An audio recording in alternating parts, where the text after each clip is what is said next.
services at a later date, but as of right now, please don't complete the verification report until you have received that additional information. Next slide. Nutrition Services will also provide a special edition or a revised version of the school year 2021 verification selection letter. It's in development right now. The letter will identify why it is important that households submit information to support their students' eligibility. So basically, why they need to respond to verification. USDA does recognize that because households are receiving free meals, they may not want to respond to the request for verification information. But in the letter, we will identify that this could impact the household in receiving PEBT special funding once that has been outlined for this coming school year. And it may affect their students' carryover of eligibility into school year 21-22. So hopefully that will be enough support to encourage households to respond to verification. Once that letter has been finalized, an email notification will be sent from Nutrition Services so that you know it is available for your use. Next slide. So just a reminder, school food authorities with all feeding sites participating in the Community Eligibility Provision, or CEP, program, and educational service units, ESUs, are not required to conduct verification, but must complete the verification report. And when that report is completed, it's only the required information for the report. So just a reminder that if you are a CEP school with all of your feeding sites participating and an ESU, you have not collected applications this school year, and you are not subject to conduct verification of your households. Next slide.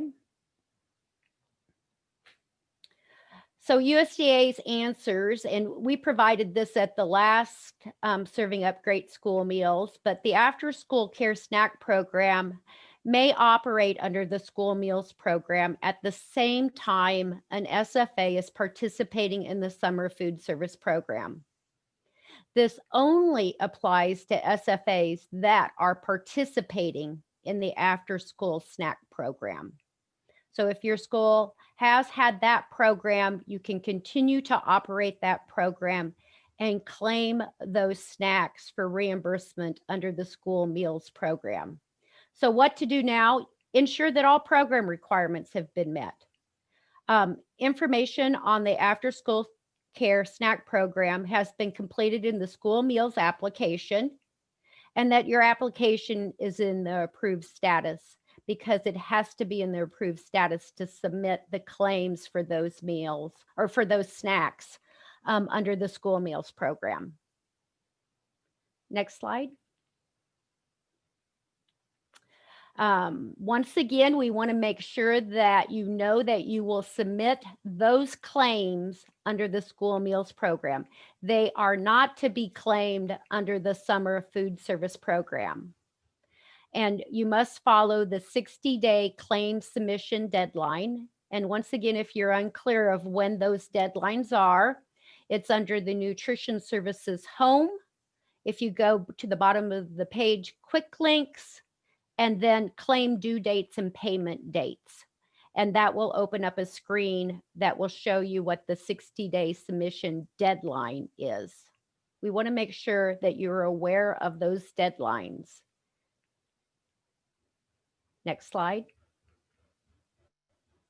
The Summer Food Service Program. Well, as all of you know, the effective date for the summer food service participation is the beginning of the school year or any time after through June 30th, 2021. And this was provided through USDA waiver number 59. The program year for the Summer Food Service Program is October 1st through September 30th.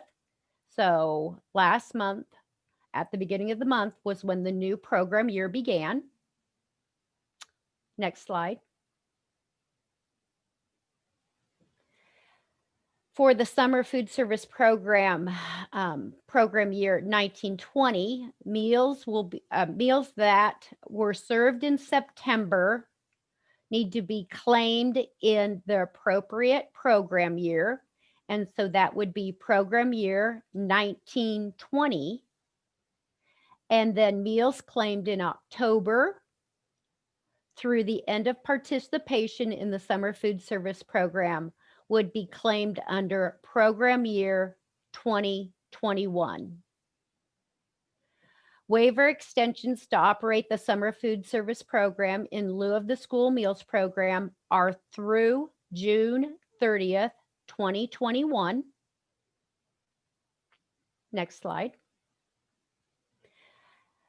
SFA sponsors utilizing waivers may continue operations through June 30th, 2021, or may choose to end operations when school closes for the summer break.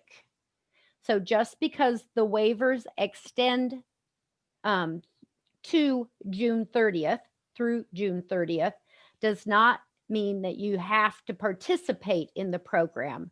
You can choose to end participation at the end of the school year.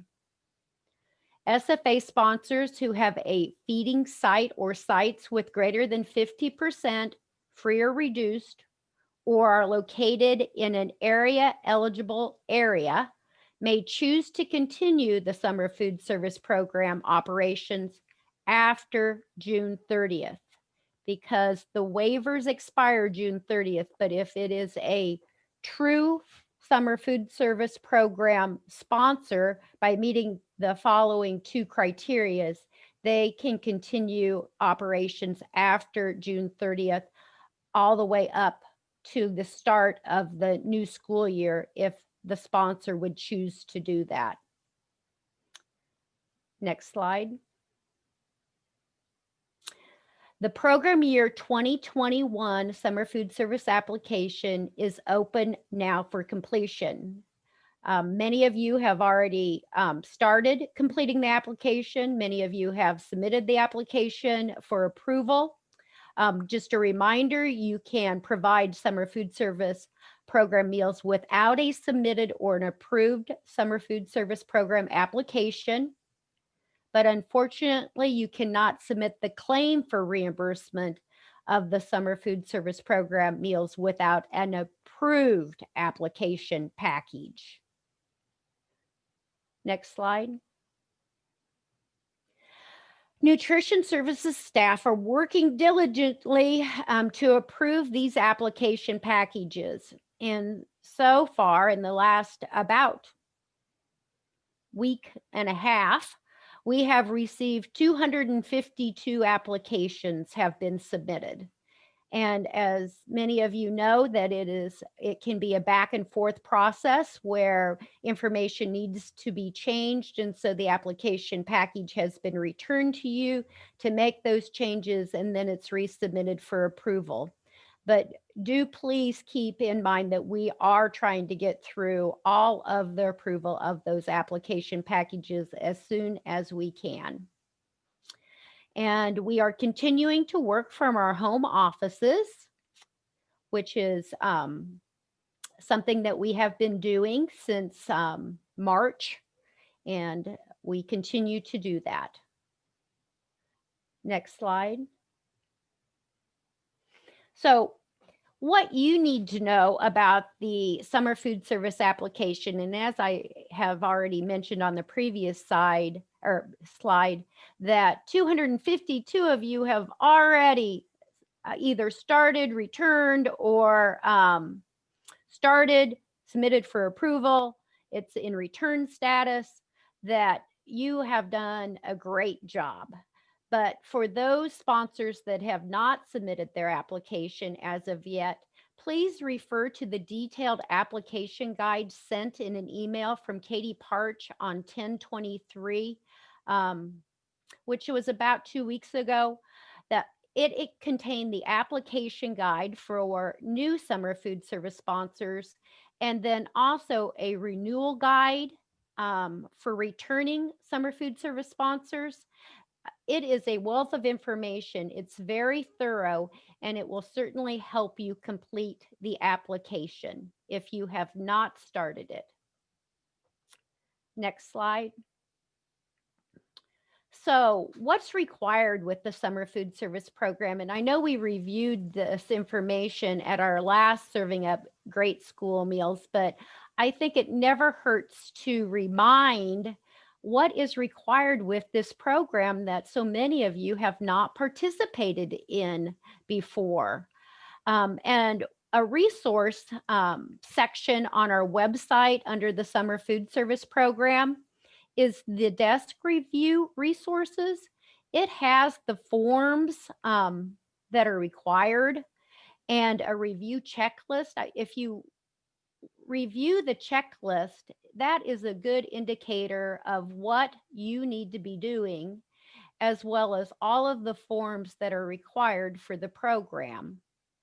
And we've went through this before, but there is the checklist, there's the claim consolidation form, there's the summer food service program review form that has to be completed for each feeding site during the first 4 weeks of operation.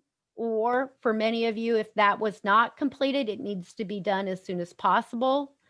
There is the cost form for tracking costs to the program, and then the training documentation form that indicates that staff that are working in the summer food service program have received training on the program. There is the meal pattern chart, and then of course the production records. Next slide.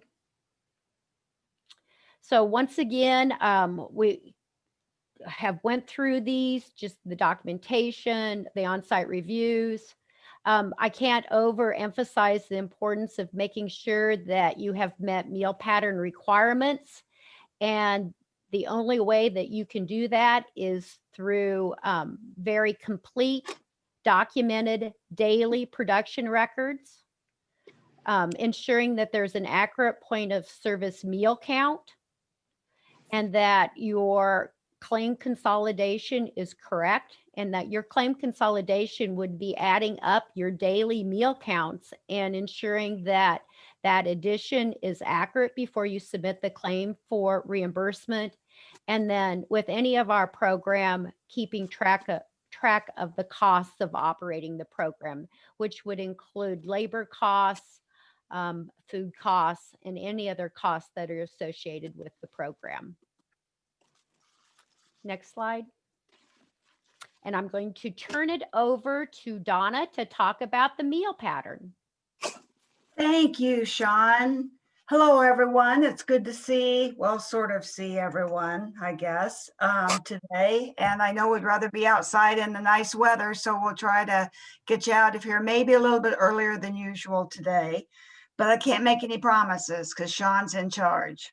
So I want to talk just a little bit more about meal pattern compliance. And Sean referred to this in an earlier slide about documentation that you are meeting meal pattern, because this is really important. And we saw some mistakes in some of the new food service operations this summer, and maybe even some of the older ones. You know, people just don't keep the records as they should in certain situations. So we just want to make sure that you do, because we want you to get all of the money that you deserve from your meals. So meal pattern options in the summer food service program are, as we know, you've seen this slide probably a few times before, that you can use the NSLP school lunch and SBP school breakfast meal patterns, or you can use the summer food service meal pattern. Okay, so next slide, please. Thank you. And one of the ways we've seen the summer meal pattern being used by schools that choose to run the school lunch meal pattern during while they're in session in the building is we've seen this meal pattern, the summer meal pattern, being used when school changes from on-site to remote learning. And that's when it may be handy to use. So it's good to be familiar with both of the meal patterns. And remember that no matter what you are serving, you must choose one meal pattern to use for all students. So it doesn't mean that you can use summer for remote and NSLP for the in-house students. And if you remember, Sue Anderson was nice enough to talk with us during our last serving of great school meals.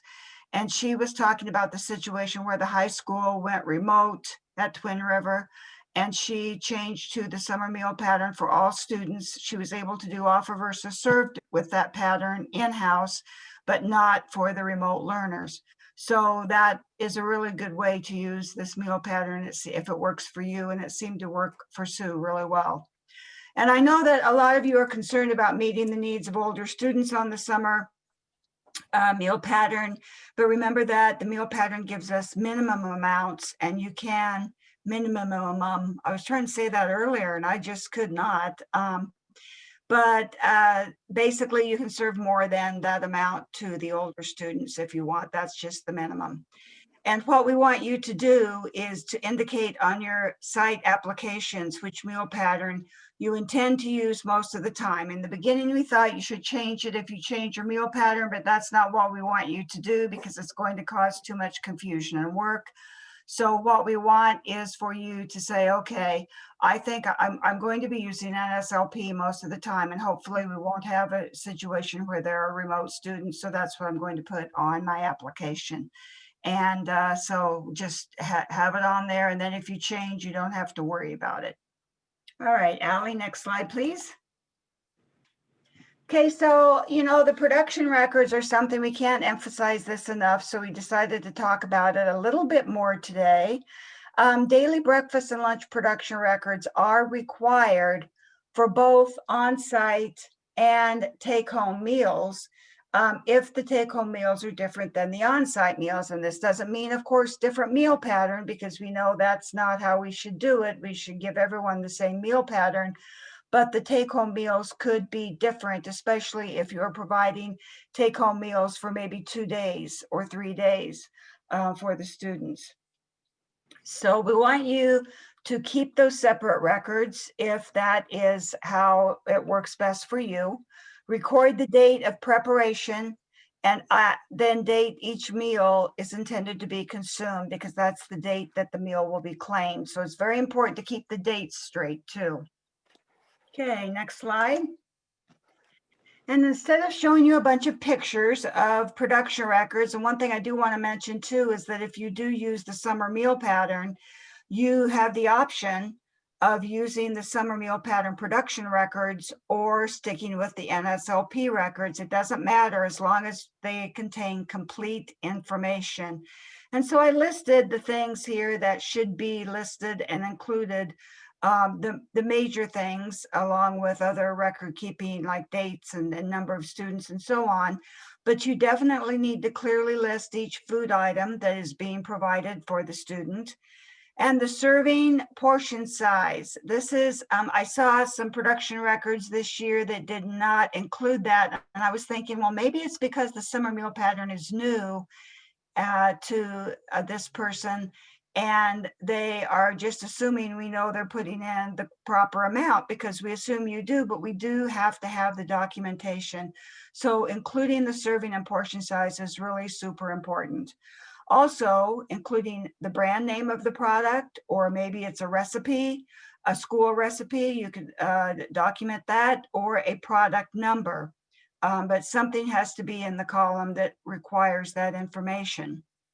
And then, of course, you're all used to recording the amount prepared for the number of meals you're preparing and the amount that's left over, because you all do that on the NSLP production records. And I just want to mention that when you have a commercially prepared combination food, that keeping the CN label or if that's not available, contacting the company and getting a product formulation statement is crucial, because we need to know how these products credit. And so if you have a CN label product formulation statement, or if you have a recipe that hopefully is standardized with crediting information, all of that is very helpful when it comes to giving us a complete picture of what you are serving and if you are meeting the meal pattern. So remember, document, and all that documentation verifies that you met meal pattern. All right, next slide, please. And just a quick run through again, details matter. Meeting meal pattern requirements and documenting this on production records is really important, because this is an area where missing meal components or incomplete records can equal a disallowance, or in other words, taking money back from the money you've received, or from future claims that you will receive. And this is different from the school meals program, because we do not have a threshold to reach before the money is taken back. So it's important, because even one meal can be taken, the money for one meal can be disallowed.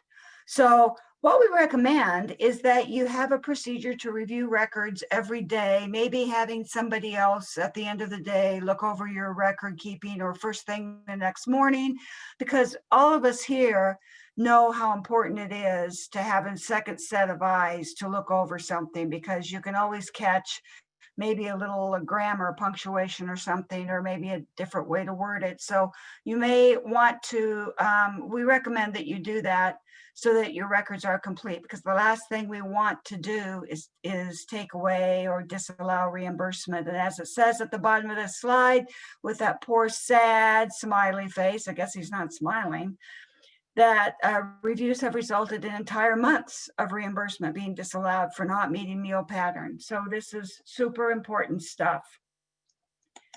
Next slide, please. Okay, just a couple of reminders here about providing meals for remote learners. I don't know, it seems like the virus is picking up, and we hope that not many schools have to go through this kind of thing. But if you do, just keep in mind that the response waivers, especially these three in particular, non-congregate feeding, mealtime flexibility, and parent pickup, they all allow that you may provide meals to students who do not attend school in person. Now, it depends on the school, it depends on the length of the break, but I know that some schools have had a very short break where they had to maybe stay out of the school building for a couple of days to clean it and disinfect. And they decided they would not provide meals. Other schools say, yeah, we will provide meals for those 2 days. So it's a decision made by the school district, but just remember that even if one student is learning remotely and you offer that student meals, then all students must be offered meals. All remote learning students must be offered meals. And it's just, we have to keep it equitable and fair. So the next slide gives us a great big question mark, because we thought that maybe some of you would have experienced some closures, some unanticipated closures, and you want to share your experience with that, what worked with you, what may have not worked for you, or if you have any questions at all about meeting meal pattern and complying with that. So you can either type your questions in the chat box, or you can unmute and you can talk to us if you want to. So we thought we'd give you a couple minutes here to think of any questions you might have or want to share any experiences. And a minute of silence to Donna is like an hour and a half. But I'll try.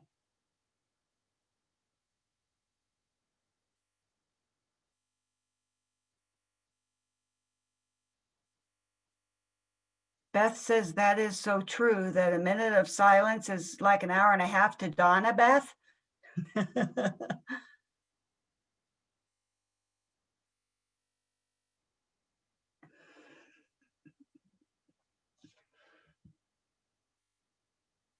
We may be working from home, but we still kid each other back and forth a lot, which really helps.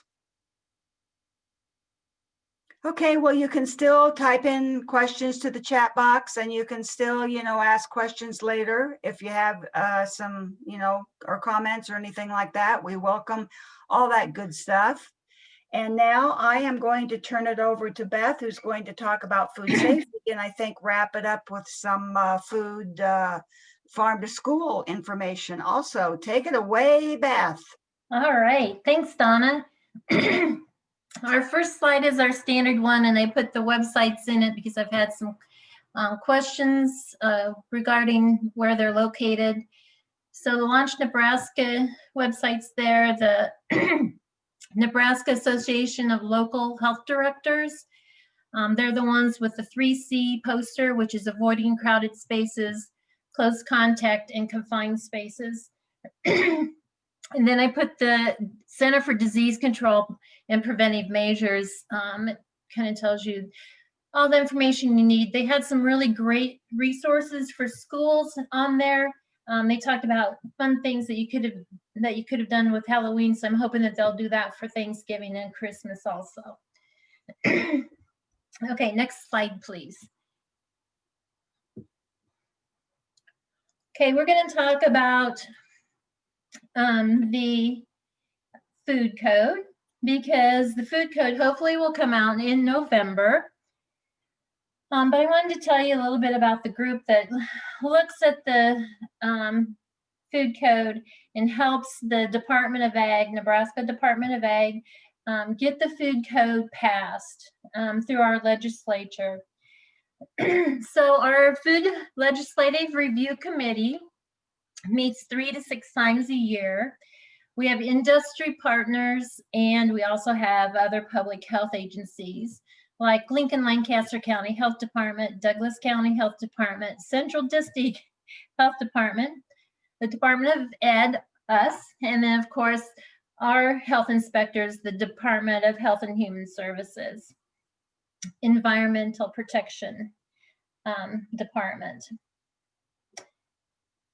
Okay, so we look at all the food code from the FDA, and we start as soon as the Department of Ag receives the new changes or the things that they're thinking about putting into the food code, and then we start meeting about it. It takes us a long time to get it to go through. We go over each change, and everyone is given a chance to voice their opinion about what they think of the changes, and then we look to see if we think that it can be passed by our state legislature. And one of the reasons why we do that is because if there is a state senator that's contacted by someone in their district that says, oh, I don't want to wear gloves, then they can go to their state senator. The state senator objects, and he gets all of his friends to help him, and they defeat the food code, and then we don't have a food code. And remember, we are already behind because it takes us so long to get through this process. So hopefully we'll get that mid-November is what they're thinking. Anyway, sometimes the changes are just clarifications. It might be punctuation that's in the food code incorrectly, could be misspelling. A lot of times it's definitions.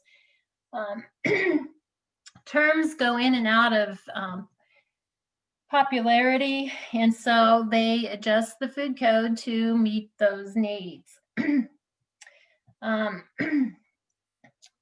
Nebraska has not had, in 2005, Nebraska tried to get the no bare hand contacts pushed through in the food code, and it wasn't until 2007 before we got one food code put into place. We were still running off the 2001 food code. we still, to this day, so we started in 2005, this is 2020, and we still don't have a state food code regarding the use of no contact, no bare hand contact with ready-to-eat food. The only people that have to do it are schools, because it is in our 2005 HACCP requirements. Health, hospitals, assisted living, nursing homes, anybody in Lincoln, Lancaster County Health Department's area, Douglas County Health Department, and Central District areas require theirs. So if you're in a restaurant, grocery store, convenience, bars, coffee shop, they don't have to wear their gloves, although you will see a lot of them that do, because they want to present a good customer experience, but some of them will not do that. And they are not required to, but us as schools have to do that. So that's one of the interesting things about our food code. Okay, so next slide. We really only have two things at this time that really affect us for the 2020 food code. We're hoping it will be out mid-November, although usually we have a preview of it by now. We don't have it, so I'm not sure when it will be coming out. You know, things are at a different pace during COVID. Excuse me. So these time and temperatures are changes. The cooking temperature and time for poultry, stuffed food, and stuffing containing fish, meat, poultry for 15 seconds has changed to 1 second or instantaneously.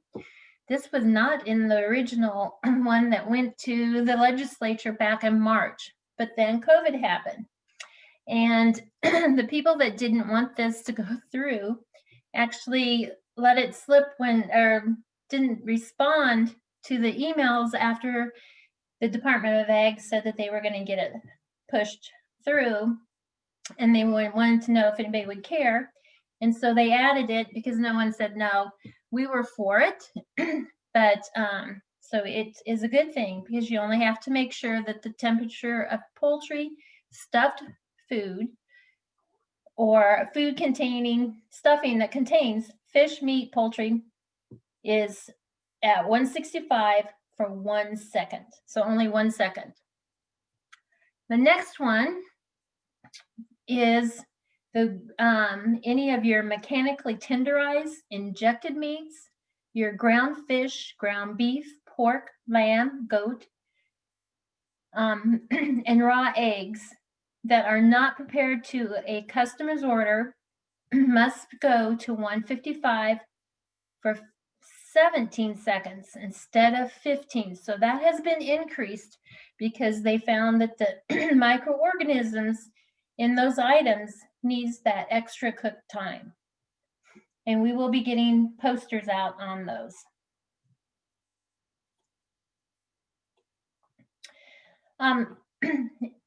Number 2 does also include wild game, but wild game cannot be used in school unless it is processed at a USDA facility and it comes from a reputable supplier.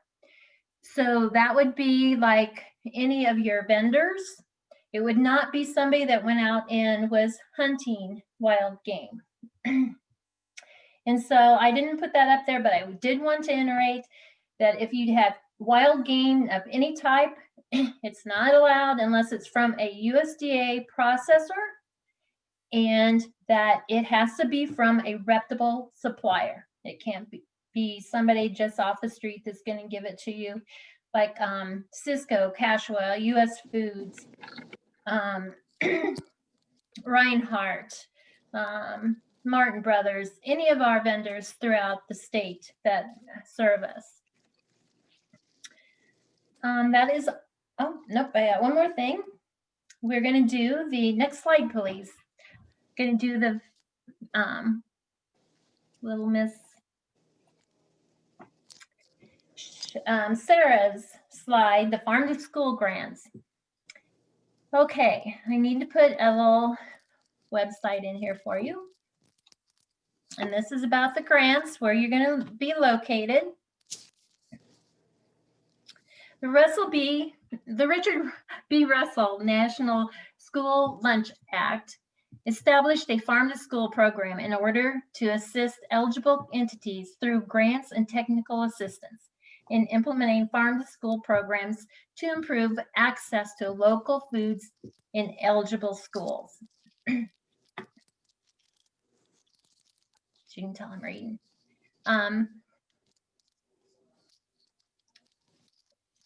Got to get my mouse just right. It's designed to increase the availability of local foods in schools. These grants can help new farm to school programs get started or expand existing efforts. Funds support a wide range of activities from learning, planning, and developing. Partnerships that to create new menu items, establishing supply chains, offering taste tests to children, purchasing equipment, planting school gardens, and organizing field trips to agriculture operations. FNS will competitively award grants to eligible applicants for projects that meet with the purpose of this grant. Selected grant projects will be awarded up to $100,000 each.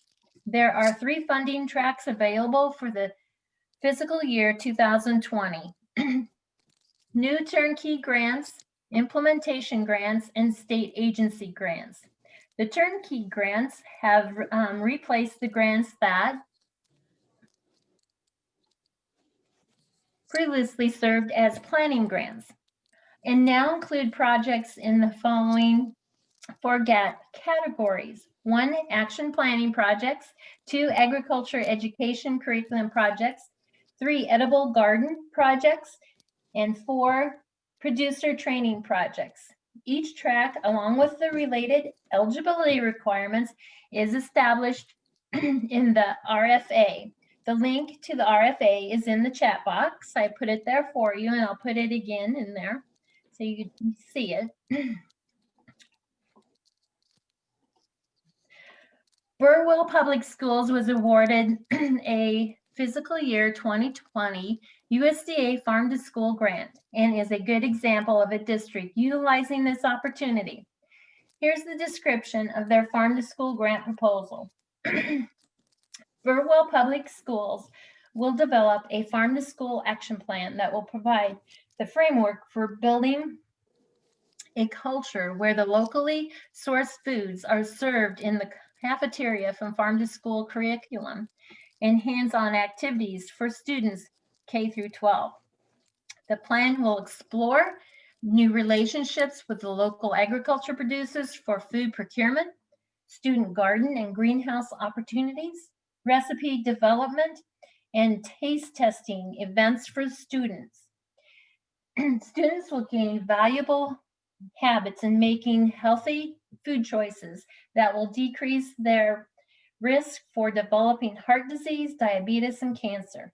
Students will explore agriculture careers that will directly affect the future of the economic development in the Burwell, Nebraska. And I'm going to turn it over to Christy, and she's going to talk about the Team Nutrition Training Grant. Thanks, Christy. Yes, hello everyone. My name is Christy Berger and I am a specialist with NDE, and my role is to bring supplemental training opportunities to Nebraska to help expand resources for our child nutrition programs. And we have a big announcement. We were one of 14 states who were awarded a fiscal year 21 Team Nutrition Training Grant. So the Nebraska Department of Education and our nutrition services team was one of only 3 states in the Mountain Plains region to be awarded these funds. So our team is very excited to get started on this project. Next slide, please. The NDE will expand resources for the Nebraska Thursdays Farm to School initiative by empowering schools to develop and test their own standardized recipes featuring Nebraska foods. And how we are going to do this is we are going to develop some trainings. It's a training grant, so we're going to develop trainings. So first, we will develop a Train the Trainer program to provide training, mentoring, and technical assistance to schools across Nebraska on standardized recipes. So we're going to work to help schools across the state standardize recipes that they are either already using or would like to be using. Second, Nebraska will work with schools who participated in those trainings to develop standardized recipes featuring specific local foods that we have already identified. This would include beef, bison, turnips, dry beans, aronia berries, and apples. And then along with these recipes, we will be expanding resources that are used for Harvest of the Month materials in order to have those local food materials that can be featured in your own operations, along with taste testing guides, info sheets and posters. And then all the recipes that will be developed will also be shared through the Harvest of the Month portal. And we will also be working with UNL to do evaluations of this whole program. So stay tuned for more information. As everything this year, we have some adjustments that we're having to make to how we intended to roll out this project. And I'm meeting with USDA next week to learn more about those adjustments that we will be using. But pay attention for future emails coming from me to advertise all of these upcoming opportunities.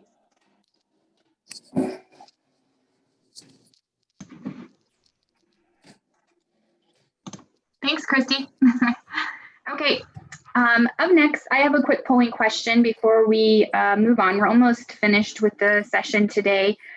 So in regards to the polling question, over the past, several months, you've all experienced many changes to your programs, whether it's, new menus, service modifications, maybe staffing challenges, maybe you're new to the summer food service program. So we want to know how you're adjusting to all this. So I have a question for you. Oh, maybe not.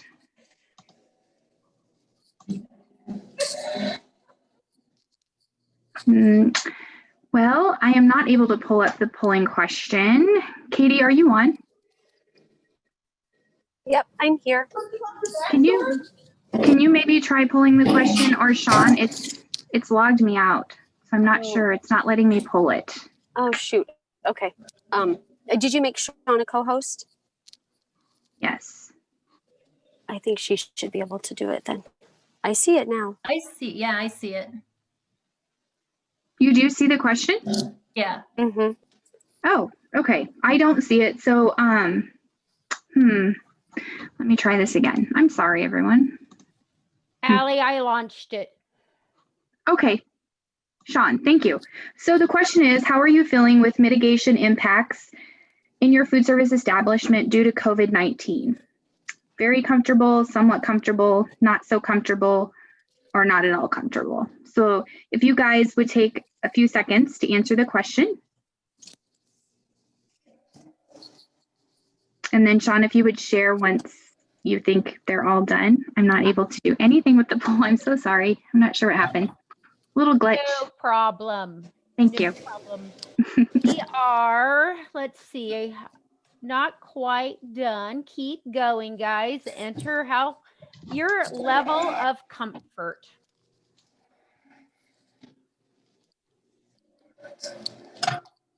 Some of you are entering it into the chat box. Thank you. I think we are pretty much done. Oh, the numbers keep changing a little bit, but I think kind of an overwhelming response with 72% is somewhat comfortable. And that is amazing. We have 15% saying very comfortable and 14% saying not so comfortable. So I think the majority are feeling somewhat comfortable. Great. Thank you, everyone. And thank you, Sean, for reading that for me. And Katie, do you want to present now? You bet. Thanks, Allie. Well, it's really encouraging to hear that most of you feel pretty good about dealing with all the changes you've experienced in light of COVID-19. And I know it's been a very challenging time, and we want to make sure that you are aware of how meaningful your work is, especially to the children and the families who have students enrolled in your schools, and you're providing them with one of the most basic needs. So you're helping meet those, like I said, one of those most basic needs. And according to the Brookings Institute, over a quarter of households with children are experiencing food insecurity, and that value has increased because of the coronavirus pandemic.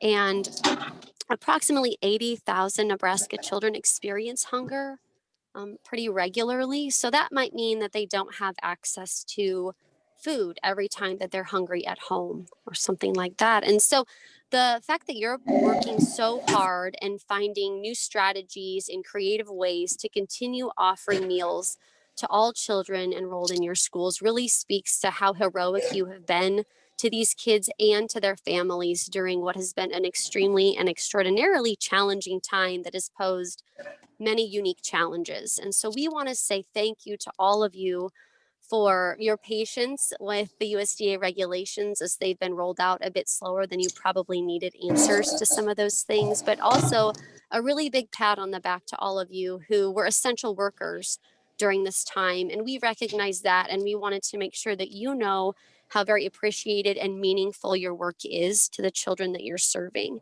We also wanted to ask you to share up some success stories that you have from the changes you've made and the creativity and innovative ideas that you've used to be able to provide meals during the coronavirus pandemic.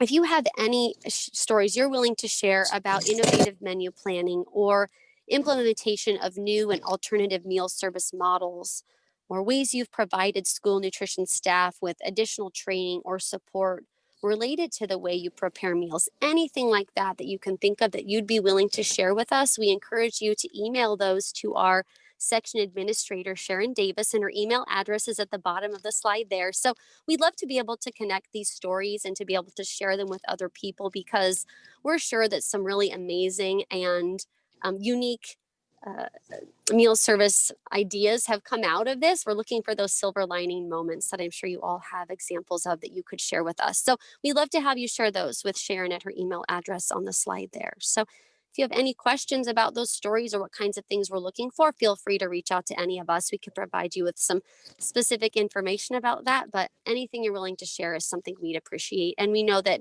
other folks in the food service world would find valuable too. Thanks, Katie. Allie. Yep. Okay, now we're on to questions and answers. Get a minute here. I'll pull up the chat box and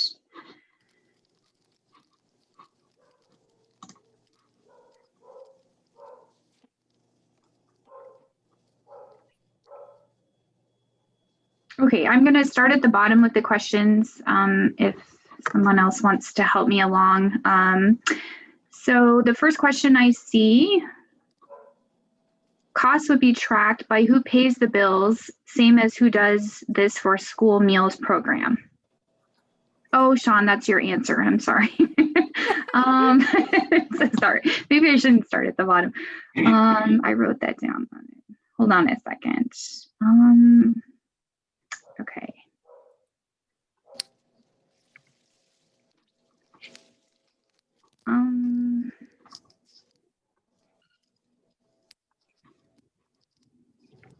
Allie, I'm going from the top. I haven't found anything yet. Okay. I think maybe the first question is the one that Ruth asked about where the webinars are posted, and I did answer it partially, but then my computer crashed. So I didn't get to finish that. I will put the information in the chat box. It's on our NDE Nutrition Services page. And it is on the school lunch training. So if you go to school meals program and then go to training, it's right on that page when you pop it up. Right now is the 2 weeks ago training when we did the crunch. Yeah, and Beth, I think that she was asking too, how if we post all of them, and we have taken down some of the first webinars that we did because the information has changed. So we want you guys to have only the most, the most current information. So I believe the past 2 webinars are currently posted along with other webinar resources.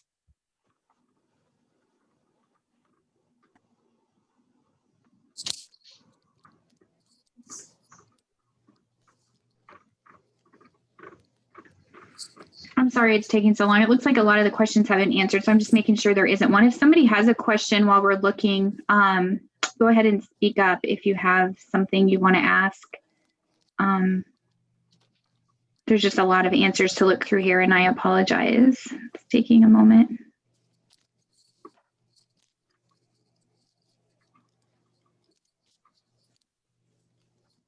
Okay, here's a question about verification. Oh no, someone answered that too. Okay.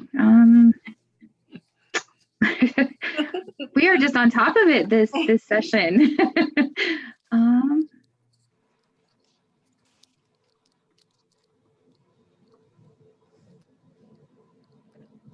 I am not seeing any questions that haven't been answered.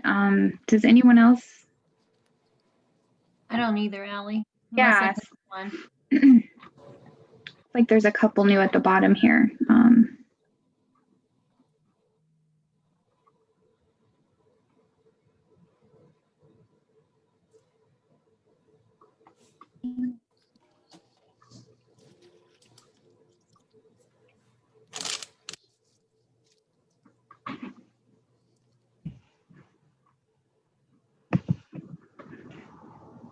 Allie, this is Sharon. I see one question that says, can you limit the time the students have to eat to 12 minutes?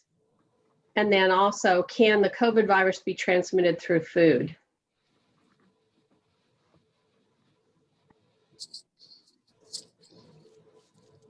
I'll take the COVID virus being transmitted through food. Obviously, if somebody sneezes or coughs or gets some of their saliva on it and they are positive for COVID, that is a possibility. However, they are finding like 0.05% of the population that's had COVID having contacted it that way.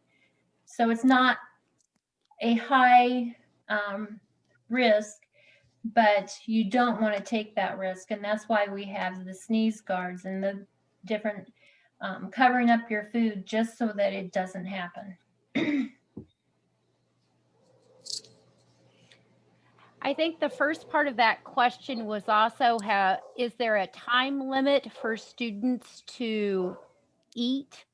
And Beth, there is not, right? Right, there's not. There's not. So that would be a school district's decision on the length of time that students need to have for meal service. Recommendations have always been from the School Nutrition Association that students need 20 minutes at the table to consume their lunch meal. And that's just to allow students ample time to eat their lunch. Now, with COVID, there isn't anything that has been released regarding that. I'm not, okay, hold on a second. We won't have school Thursday and Friday this week. Oh, somebody can hear you and you're talking to a student. Thank you. I don't have any speaker. Okay. Let's see. Somebody asked if the webinars are 1.5 CEUs, and some of our webinars are serving up great school meals have actually been longer than an hour and a half. And you can certainly receive credit for the amount of time that the Serving Up Great School Meals webinars are. So it's actual time. If you are completing the certificates after the fact, then I think it's a safe bet to put 1.5 hours. I have a question here on production records. My question is, I have been stapling a copy of the recipe and labels with the production record, and I put SR in the portion size. Is that enough? I think she gets a gold star. That is wonderful. She has provided us the recipe, and she has provided us the product specification sheets or the CN label that demonstrates how those food items meet meal pattern. So that is great. Donna, would you agree? Sounds good to me. There's a question. Can we go back to self-serve with a sneeze guard? It depends on what level you are at for your direct health measure. So that would be something that you need to check with your local health departments. We have a lot of areas that are back in the red and are just trying to stay in school.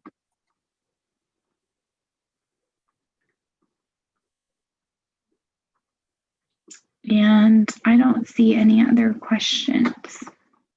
I saw one from Kathy O that said, have we found out if we have to verify free and reduced applications? And Kathy, earlier in the Serving Up Great School Meals, we talked about the release of answers from USDA that came out earlier this week. And the answer is yes, that verification is required for school year 2021.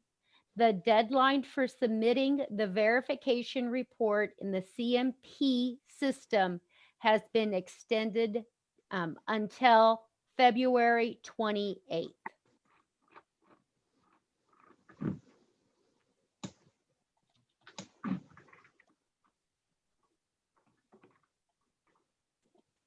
I see someone else had asked the same question, that they had missed the first 5 minutes of the webinar where we talked about the verification process.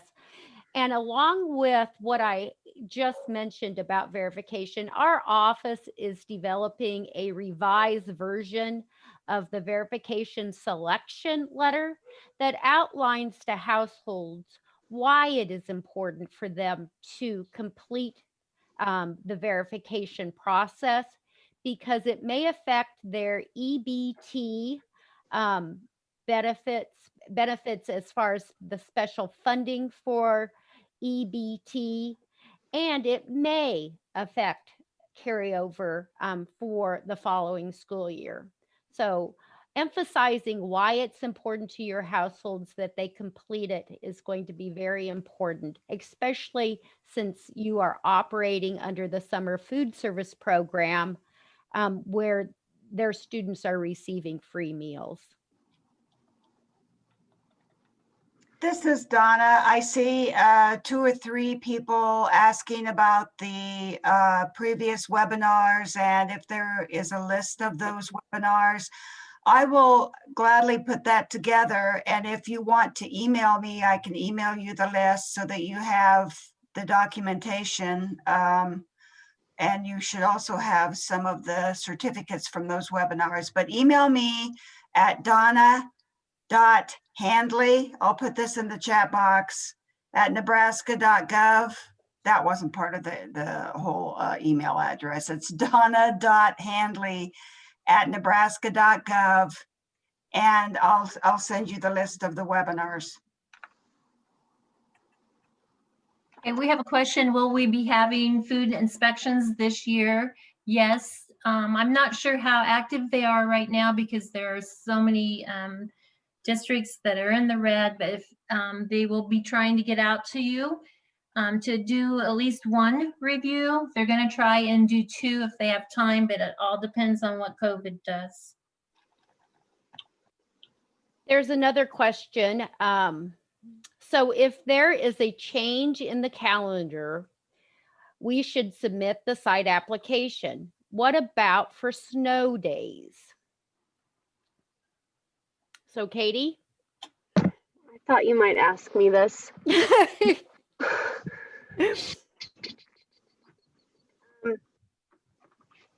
I think it's important. Can we determine an answer and send that in written communication? Right. It's important to keep the calendars up to date on what you're operating, but Katie is right. We don't want you to always have to go in and change your calendars, but the accuracy of your application is important too. So that's something we have to weigh out. Thank you, Sean.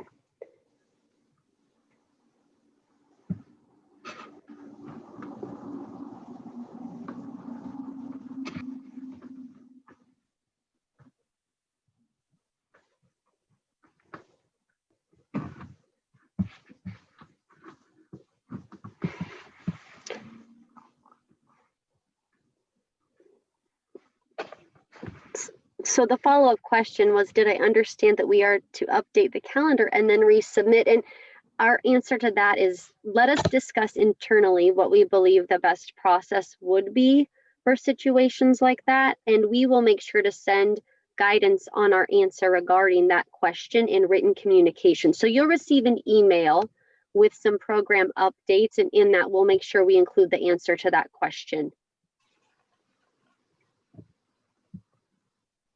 Thanks for that one. It was a good one, and I'm sure whoever asked it was not the only one wondering. This question is a good one too. Isn't verification for paid, free, reduced lunch forms or just free and reduced? And it is for your paper applications for students that have applied for meal eligibility for free and reduced. It would not include denied applications. So those that are approved that are receiving free and reduced meals based on a paper application.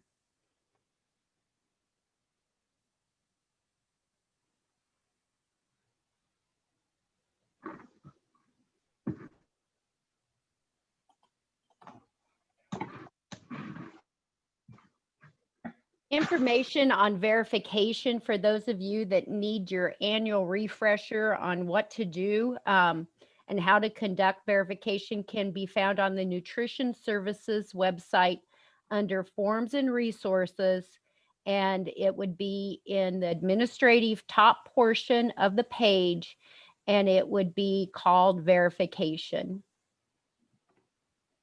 And there is information on how to conduct verification if you need your refresher. You only do it once a year, and it's always good to review that information. I see another question. Do we have to redo the application monthly? And the Summer Food Service Program application in CNP should include the meal service days for the months of October through, the end of the 2021 school year for you. So you should not be needing to get in there monthly to make any updates for each operation month. Right now, you should be able to put in there what your meal service days are for the rest of the school year, beginning with October 1st meal service dates. And like I said, we'll get back to you all with written communication about the answer regarding whether updates need to be made to that to reflect things like snow days or other days when meals were planned to be served but didn't end up getting served. The next question, how much time do we have to submit the desk reviews? Well, Donna, that is such a good question, and I'm so glad you're asking it, because not everyone will have a desk review. And we will provide ample time for those sponsors that are required to have a desk review to submit information to our office. A desk review is when we review your information for 1 month of claims. And so it would be the information that supports that claim that we would be asking, and we provide ample notice before that information is due to our office. But once again, it's not going to be all of our sponsors that will be having desk reviews this year. Yet to be determined. Mhm. Yeah. And I want to add one point of clarification on that, just because I've received the question several times myself. And the desk review Sean's talking about is one that one of our consultants would do on your program, and we would request exactly what we need. The desk review that you've probably been informed of that you would do of your own site, you know, that could be just a desk review of records according to the flexibilities currently in place, would be a form you keep on file and wouldn't submit to us until or unless we ask you for it. So I believe the group covered the COVID-19 review form earlier in today's session. And so if that's the form you're thinking of, that would be something you just retain with your other files and would only give to us if we asked you for it.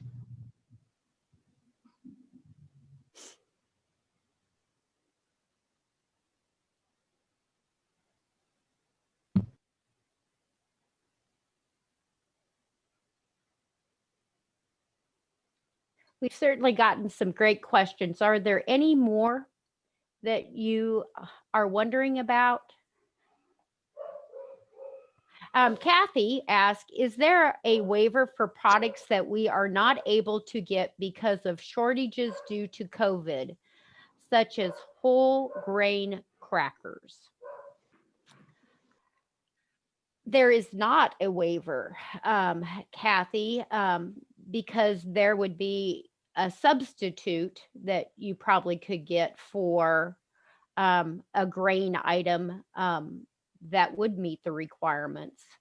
So there is a waiver if you are unable to meet meal pattern requirements due to COVID, but in the situation that you're describing, it's one specific item that there would be probably a substitute that could be replaced to make that grain requirement.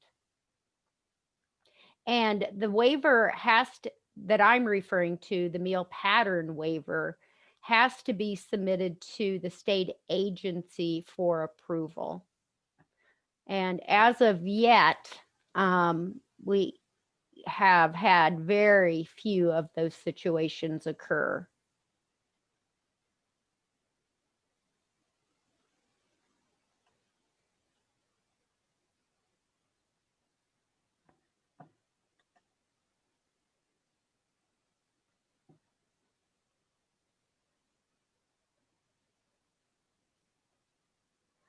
There's a technical question about Adobe Flash. My tech coordinator told me Flash is going away in December.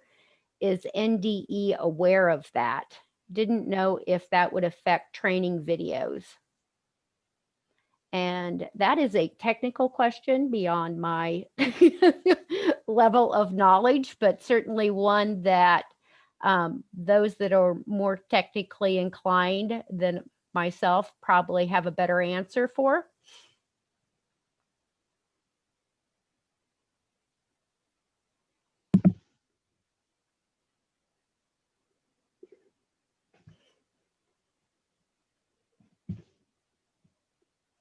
We'll investigate maybe. Yeah. We'll check into that. Yeah.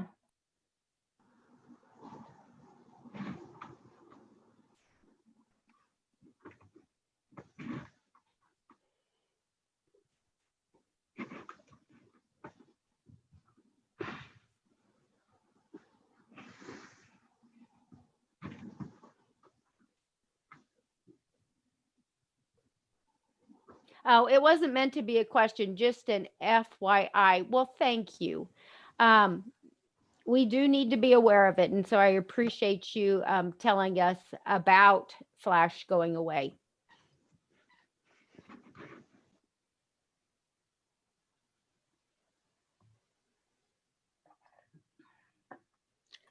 We'll give you just a few more minutes, and if there are no other questions entered in the chat box, or please feel free to unmute yourself. And you can certainly show your video if you'd like, and we would be glad to answer any questions you have.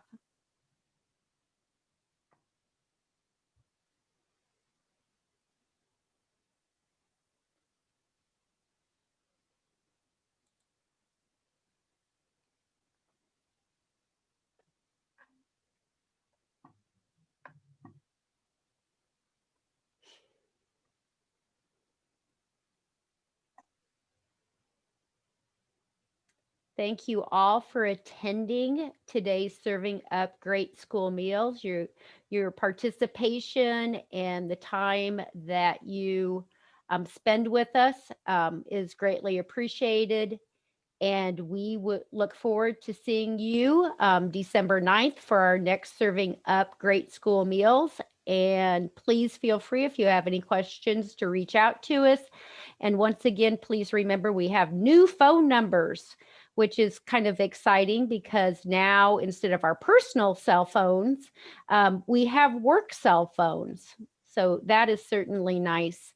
So please pay attention to those new numbers in our signature lines. And once again, thank you so much and have a wonderful afternoon. Please enjoy the nice weather because I hear that